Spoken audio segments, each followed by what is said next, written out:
Welcome back to the In Chamber. I'm your host, Tom Schumann. The choice of the Indiana Chamber to start its award-winning BizVoice magazine came prior to my arrival in the late 1990s. The determination to begin this podcast in 2017 was driven by the efforts of our producer, Tony Spatero. Various assessments and evaluations take place in order to reach certain verdicts or conclusions. So by now you're saying to yourself, what's wrong with this host today? Or why does he keep emphasizing certain words? Well, in this case, it's the latter. Choice, determination, assessments, evaluations, verdicts, conclusions, all lead us to our guest today. He is the founder and chief decision scientist at the Indianapolis-based Decision Skills Institute. He was a decision scientist, consultant, and trainer at two leading global firms. Tyler Ludlow, welcome to the In Chamber. Hey, thanks for having me. And that was a very creative wordsmith intro. Well done. Well, it's the magic of the computer. You'd like to say I came up with all that myself, but there's the thesaurus and a few other tools, and it all works. So Tyler is. I'm 58 years old, and I've had the opportunity to write about or interview probably thousands of people over the years in newspaper career, magazine, here at the Chamber. You are the first decision scientist I have spoken to. Should I be surprised at that? If you run in certain circles, maybe, but I think, when I meet folks, whether it's at a party or parents at, one of my kids, soccer practices or whatever it is, if we have a conversation and someone asks me what I do and I mention decision science, one of the most common, eyebrows raised and someone asks, is that a real job or, some version of, are you pulling my leg? So I think the vast majority of folks haven't come across it or rubbed shoulders with anyone who does this sort of thing. So it probably is natural for it to be surprising. So Tyler, you earned degrees in mathematics and then your MBA before studying decision science at Stanford University. So talk about what exactly is decision science. In sort of simple layman's terms, I usually say decision science is a structured approach to select a path forward, even when some things are unknown. And there is definitely a sort of a mathy side to it where you're talking about probabilities and statistics and modeling of all those various inputs to try and get back ranges of results and things. There is also a very significant component that is more of a behavioral, psychological, what are the biases and things that sort of from the human side feed into that. And I think that's why what originally drew me into the field was both points of view being integrated and blended together. I mean, I was that person who couldn't decide what they wanted to study and what they wanted to be when they grew up. And so to see all of that blended into one was what was attractive to me. But at its core, it's just about saying, how do we move forward? And how do we move forward when we don't know everything that we wish we did? And that's so you couldn't decide on your career, but if you'd had decision science first, then you would have known what you wanted to study. Absolutely. Somebody asked me one time what I studied. They were, what did you study to do what you do? And I said, well, and I just was reflecting. I didn't realize what I was saying. And I just said, well, when I started out at my, university studies, I didn't know what I wanted to be.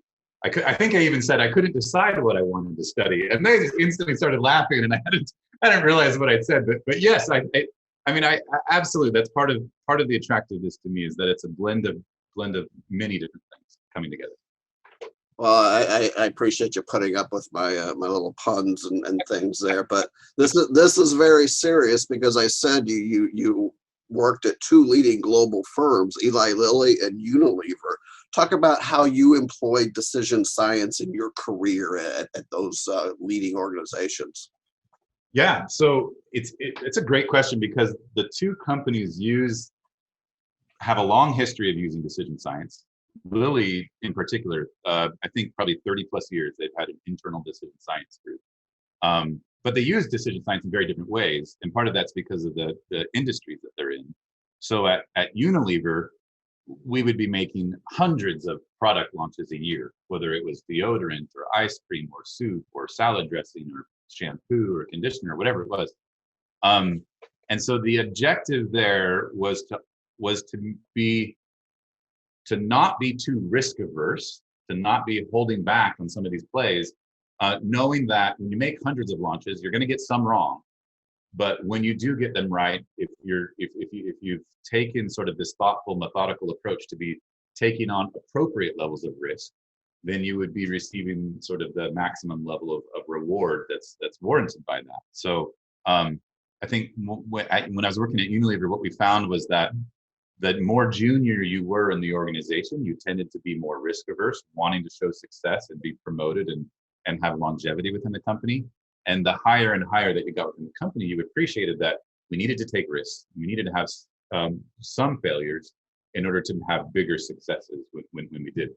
So Unilever, it was a game of numbers. Got hundreds of these. Let's make the best on average decision.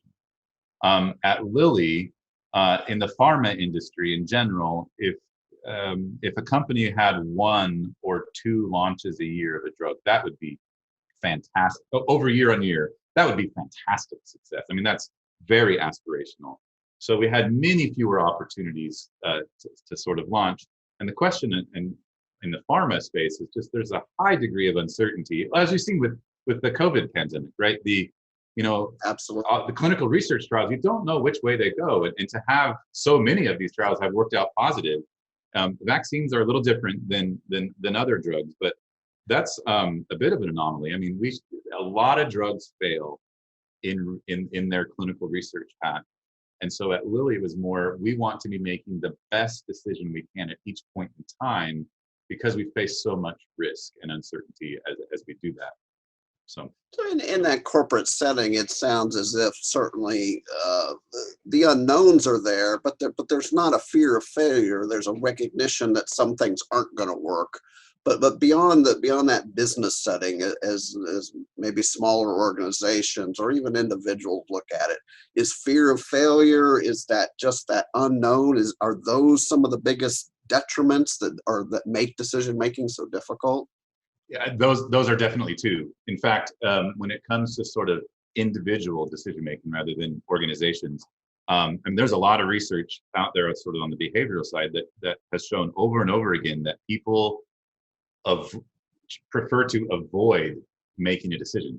People will pay money, they'll endure pain, they'll go through many different things just to avoid having to make a choice. You even hear it in just the way that we speak in our vocabulary. We'll say, I have to make a decision, as if it's some sort of burden. And to be honest, for me, I mean, this is the reason why I ended up leaving Lilly and founding the Institute was I enjoyed what I did at Lilly, and I enjoyed what I did at Unilever as well. But at some point, I started to feel like it was not right that so few people were being exposed to this way of thinking, the methodology, the tools, the techniques. I can remember specifically working with a project manager. We were working together for a few months on their project, helping to come to a big decision that they were presenting to the executive committee. And in that process, she approached me one day and said, "Hey, you know that thing that we were doing the other day with the team? I use that same sort of thing with my son." And then she went on to tell me about how normally doesn't have a good conversation all that much with his teenage son, but she kind of used this technique on a problem he was facing. And she was just smiling ear to ear. It was really cool. And I just thought, it's not right that so few people get the benefit, that this is so new to so many people. How do we not keep it hidden behind corporate walls, for one, let alone just hidden onto the really big decisions in those companies? How do we help spread this message, more far and wide, so to speak? Tyler, this question probably applies more to that business setting again. So whether the ultimate decision is right or wrong, how costly is it untimely decision making? The importance of making a determination and moving forward. Yeah, absolutely key. I think one of the key foundational principles of decision science is to decouple the result or the outcome from the decision being made. A lot of us view a decision as being good or bad based on whether we got good or bad results. And that there's a logical fallacy there. When we make a choice or a decision, frequently there's a lot that happens after that before we see sort of the final results of that. And a lot of what happens after that is outside of our control. And so the final, parenting is a great example. You can make all the wonderful best choices as a parent. Your kids are going to turn out a lot based on their choices, not what you do. And so you make all the right decisions and still have a less than desirable outcome there. It's not your fault. So I think that's the first key. But to your point and the timing of it, I think that's part of the other challenge. In a corporate context, lots of times, you've got months of lead time. You've got people who are paid to think about these things and take time out of the day. When it comes to smaller business, entrepreneurial type settings, the time that you take away from the business to actually think about the business, you might not have the same luxuries. So being able to take a proven framework and then right size it, in appropriate ways to be able to do it quickly when needed. There's a lot that can be done in just 5-15 minutes to sit down and collect your thoughts. Tyler, what you just said about the certainly the perception of tying the impact or the correctness of the decision to the results that come, I would think that's so widespread of a perception. How do you break that tie? How do you convince individuals, companies that it's really something separate? That is a challenge. So if you want to get involved in that, Tom, you've got a second career waiting for you. It's a challenge. At Lilly, it was in the industry, in the pharmaceutical industry, it's a little bit easier because people have this awareness that, you run a clinical trial, that you have to do that for one. And then that you do, and you're uncertain about the outcome. And the drug could fail or it could be successful. Lilly had a drug once that in early clinical trials, it's shown with a pretty strong signal that it raised the good cholesterol and lowered the bad cholesterol. And everyone across the board was excited to put this into the final stage of testing, and we invested several hundred millions of dollars to do so. And then partway through that testing, we got an interim readout on the data that clearly showed there was nothing happening. It wasn't beneficial overall. Everyone was completely surprised. Of course, it was a big downer. I mean, we had expected the drug to do really well for patients and well for the company. But the leadership, I remember the CFO saying, "Okay, this is gone and done and passed. We've lost that drug." But our plans for the organization weren't built on success. They were built on the risk of all these drugs failing or succeeding. And so, I mean, if everything had failed, yeah, that would have been an anomaly, and they would have been prepared for that. But the appropriate levels of gauging that risk, they were ready for that. And so we just continued on. I mean, it was very hard for the people on that one project, but as an organization, you move forward. In some industries, I think it might be, some context is easier to grasp that uncertainty and things not panning out as you wanted. I mean, I think most people might chuckle when it comes to parenting. I think we all recognize that I don't determine my kids' outcomes in their life. They do that.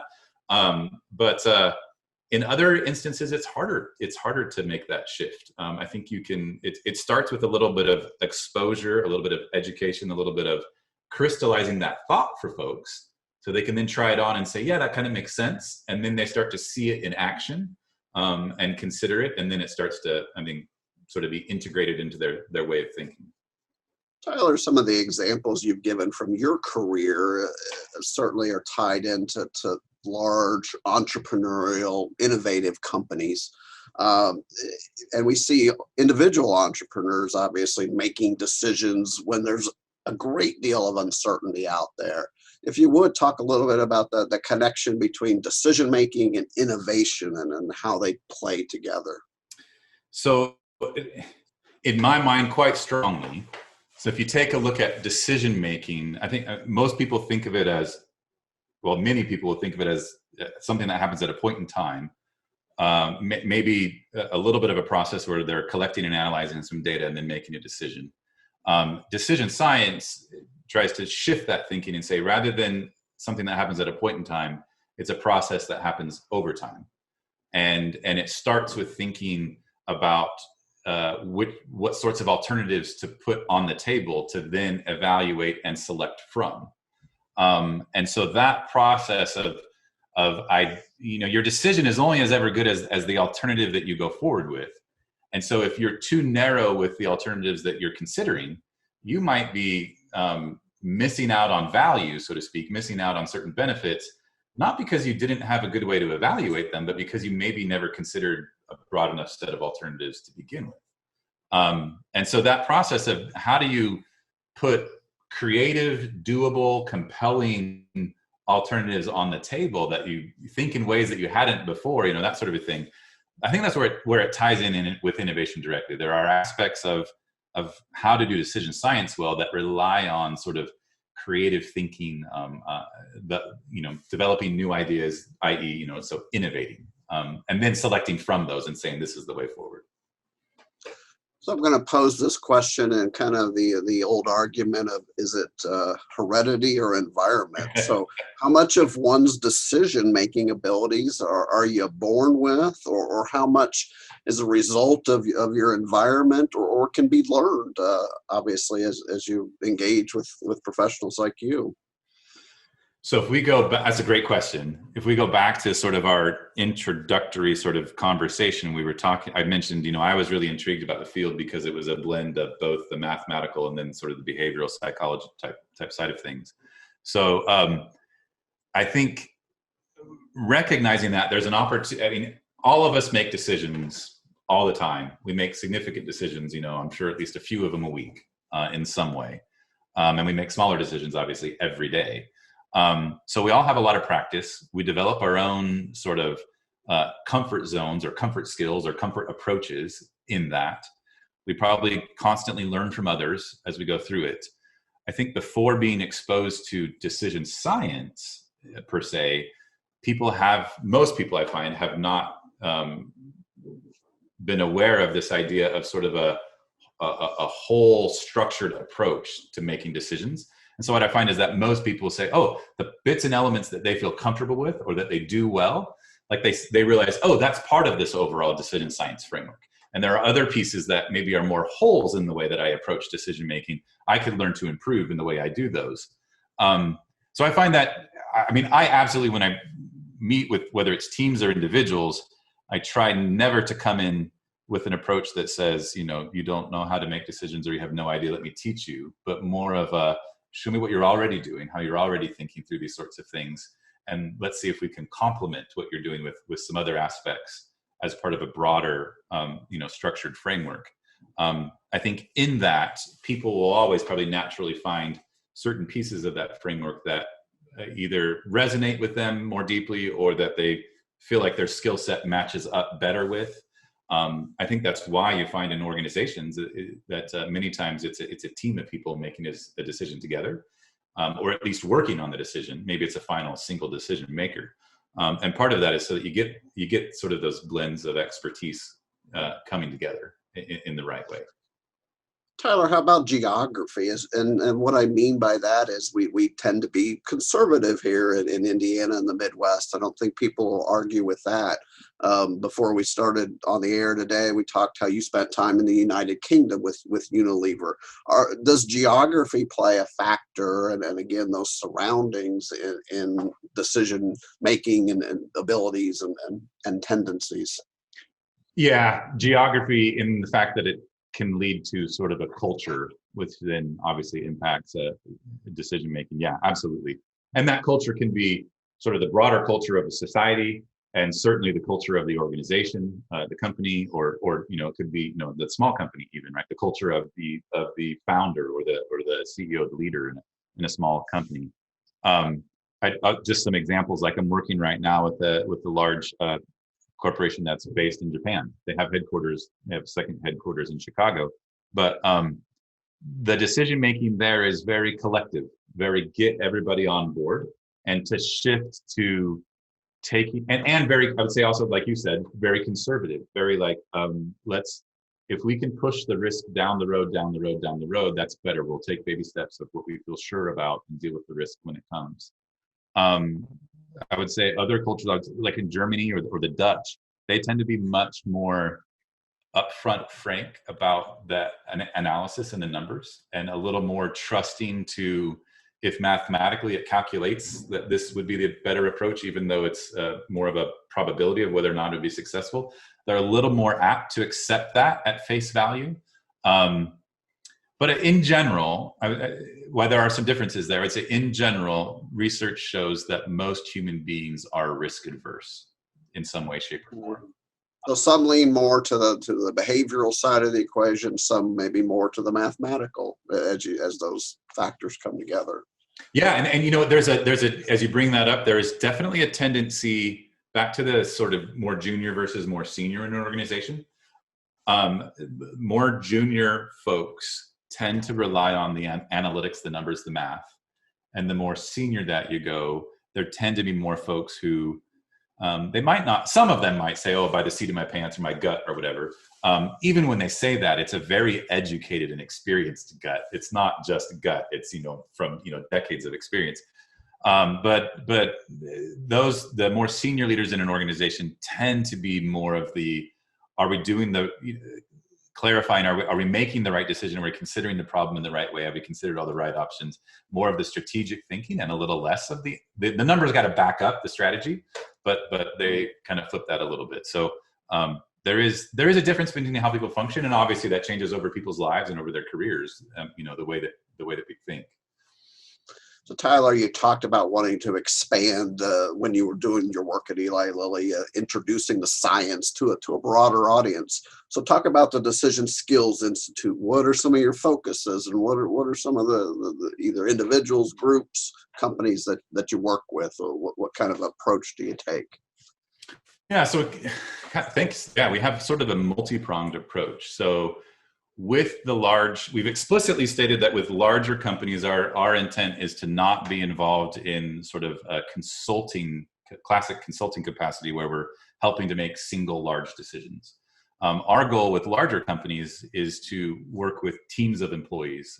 Could be say a vice president and their team of 80 to 100 employees, or it could be much smaller than that too. But, you know, groups of employees to say, let's arm folks with a sort of an enhanced skill set in this idea of decision making, so that in their day-to-day or their sort of week-to-week big decisions, that they have the ability to make those with better judgment, with quicker, with better efficiency, and find that there ends up being typically in those environments better communication between employees and their management about what folks are working on, how the managers empower those employees to be able to make decisions and those sorts of things. So there's some. So Tyler, before you continue, can I make an analogy? You, instead of giving them fish in the form of a decision, you're teaching them how to fish so they can make better decisions now and down the road. Yeah, absolutely. I am not a fisherman, but that analogy is absolutely the truth. We are more about teaching people how to fish so they can feed themselves rather than go fishing for them. And so that's, you know, and that would be both with groups of employees at larger companies, and also with, say, small business owners, entrepreneurs, folks within a smaller company who, for them, might not ever, like at Lilly, we'd be working on decisions where the price tag would be in the hundreds of millions and the revenue at the end would be in the billions. So a piddly little decision science person's salary to weigh in and help with that was a no-brainer. In smaller organizations, there's a reason why historically decision science hasn't made its way there, because you can't, the economics of it don't allow you to charge for the fishing. So it has to be in the education route, where you're saying, you know, for a smaller fee, let's talk about how you learn and begin to apply these things, and not consulting on any one decision. I think the other sort of the final prong to our reach out is to use that fishing analogy. We teach people how to fish, and we also teach fishing guides how to take their people fishing better. And so that might be, you know, financial advisors, even real estate agents, right? They are frequently leading their clients through better decision making when it comes to selling their house, or it's the inspection or buying a house or these sorts of things. So how do we train real estate agents to have some understanding of decision science so that when they work with their clients, they can help their clients make those decisions in their realm in a more structured and easier way for those clients to get what they want. So that'd be the third prong. Tyler, I want to give you a couple of quotes. They're your quotes. And I think I understand the first one, but I'm not sure about the second. I want you to explain it. Okay. So number one on your LinkedIn page, it says, with the right skills, decisions change from burdens into opportunities for growth. And I tie that back to what you talked about early on about those decisions being burdens. You can certainly expand on that, but the second one is a little different. And the quote, what do you mean? I'm asking by clarity with values leads to creativity with alternatives. So the first one, you're dead on, right? We talked about how most people on the outset view decisions as burdens. In my experience, as folks get exposed to this tool set that comes from decision science, then as with anything, you tend not to view it as a burden, but more as an opportunity to kind of get in there and get more out of it. So that you're dead on there. The second one, clarity with values leads to creativity with alternatives. In going back to our discussion of how decision science integrates or mixes with or enhances innovation, most people, when they think about decisions, they tend to follow what we would call an alternative focused way of thinking. So like if you went to a car lot to purchase a car, you'd meet with the salesperson, and that salesperson would start pitching you on the various attributes of a given vehicle, whether it's horsepower or gas mileage or 0 to 60, whatever it might be, right? There's a bajillion different metrics out there that you could look up on vehicles, and in loose terms, those would be the various attributes. What color, the size, is it SUV, those sorts of things. We tend to think in terms of attributes because that's how we're marketed to. We're told that's how people sell things, is based on the attribute. We got this whiz bang new thing. It does, this is what's so cool about it. The alternative to that way of thinking is what we call value focused thinking. And that is where you would say to yourself, you'd have a bit of a reflection beforehand. So before you go to that car lot, and you'd say to yourself, what's the problem I'm trying to solve, and what's important to me about what I'm looking for? And so in the car example, it might not even be a vehicle. You say, my goal here is that I want to be able to get from point A to point B, easier in my life. And maybe there's a carpool as an option. Maybe I ride public transportation. Maybe I ride my bike, whatever it is, right? And there are very different alternatives that we start considering. But even if it is a vehicle and I show up at that car lot, rather than starting with the alternatives of a various vehicle and then sort of meandering and journeying, I would walk in and be able to say, I'm looking for something with leather seats that holds, 8 people, that gets gas mileage over 30 miles per gallon. Those 3, what do you got? And then I'll start considering the alternatives and comparing them with one another. But they've got to meet this value construct first. So what we found in decision science is that if you get clear about what's important to you, you have a much easier time of generating new alternatives, new ideas, and not just new for new sake. It's not blue sky, whatever is out there, what's possible. It's about, I want new and creative, different alternatives that are compelling to me in some way. And so if those new alternatives are derived from an insight of what I want to have more of, the things that are important to me, then they have the potential to be very attractive alternatives. So Tyler, if I'm listening to this and I struggle with decisions from a business standpoint, where can I go for assistance? How do I get started to learn more about decision science? So we do these things that we call a virtual challenge. So at the Institute. So we have one on innovation. We've been talking about a little bit here. So if you go to innovatingwithdecisionscience.com, you'll find a little simple sign up page. But what you're signing up for is what we call an innovation challenge.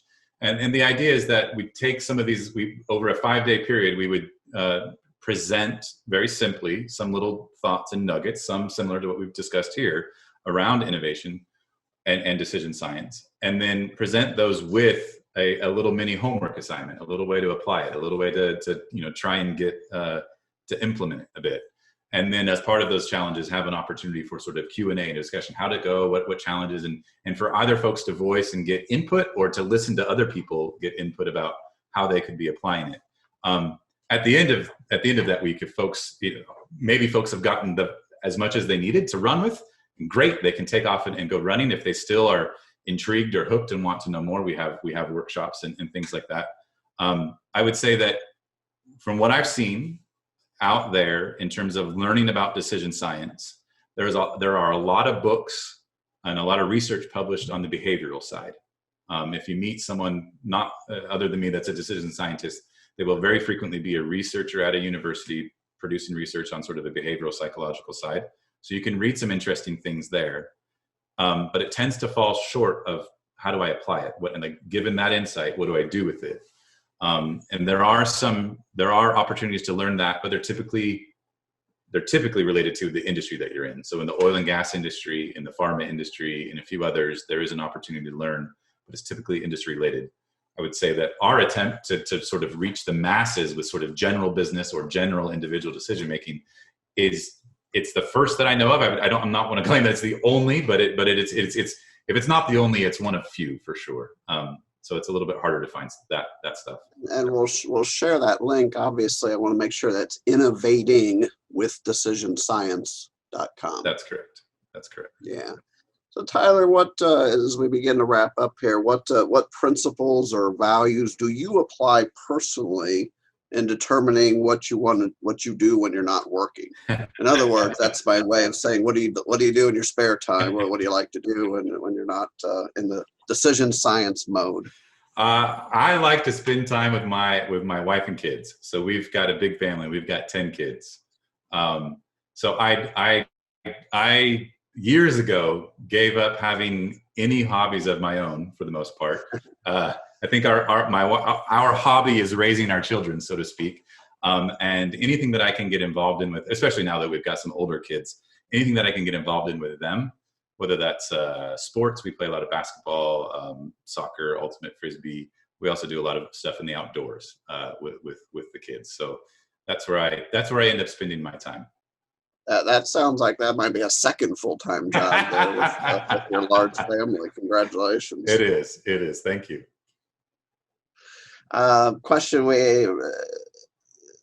before I ask the last question, I'll give you kind of the open floor. What didn't we talk about that's important for you to get across to the listeners today that you might want to touch on? Yeah. So one thing, as you asked, that sprung to my mind. So we talked about innovation a bit, decision science and innovation, and this idea of clarity with values leads to creativity with alternatives. What I've learned over the years is so if you go and you get trained in decision science, you'll learn upfront, hey, identify and clarify values. But the worst question that you could ever ask somebody, or even yourself, is well, what are your values? That's just it's a non-starter. No one answers that well. So I'll share what I have learned to be sort of one of my magic questions that I go to, and this is going to sound silly that it took years to come across this, but if you start with an existing alternative, an option, the way that you've done it before, or in a certain instance, most people tend to have sort of the way that if they had to choose today, this is the way they'd go. So if you take that alternative and you simply ask yourself, what is it about this alternative that is so attractive or enticing or engaging or appealing to me? Or if you ask that of somebody, so for example, we were on vacation once as a family. We were gone for 10 days. It was a trip from Indiana to Philadelphia. It was a mix of business and vacation. And we planned to leave on a Tuesday. And I came down on a Sunday evening after having laid down my little kids. And my oldest and my oldest son and my wife were sitting on the couch talking about leaving earlier than we had planned. And so I asked them what was going on, why.